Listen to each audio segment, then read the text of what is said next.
they drove to the coastal town of Balibo, where Indonesian ships had been sighted. This was Greg Shackleton's last report, the day before he was murdered.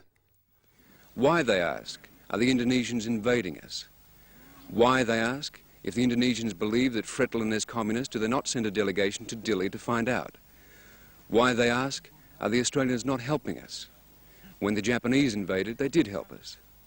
Why, they ask, are the Portuguese not helping us? We're still a Portuguese colony. Who, they ask, will pay for the terrible damage to our homes? We look like being the last people left in the town. In the meantime, we've daubed our house with the word Australia in red and the Australian flag. We're hoping it will afford us some protection. This is Greg Shackleton for 7 National News at Balibo. There's witnesses who've said they heard the Australian journalists shouting, "Australian journalists non-combat." Then they said they heard fire and there was no more sound. What happened to Greg and his companions?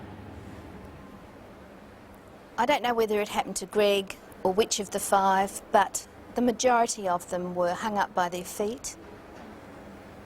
Their sexual organs were removed and pushed into their mouths.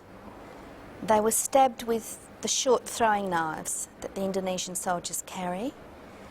And it isn't known whether they asphyxiated or whether they bled to death or whether some of them got stabbed in the heart and died quickly. The feeling was that because this is quite a common way to punish people in East Timor, bodies are often found this way. And so the Timorese have a fair idea that it takes a long time. They asphyxiate usually.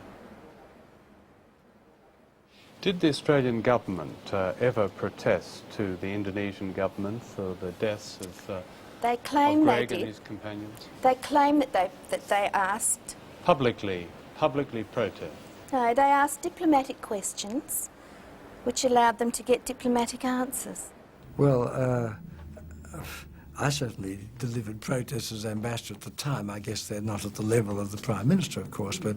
But isn't that pretty serious when 2 television crews are gunned down by Indonesians, and in this country no one stands up, the leader of the country doesn't stand up and protests in the most vigorous language to those who've done it? Well, let me say that at that time, this was October 1975, first of all, there was considerable uncertainty in the early days about the facts, about how they died.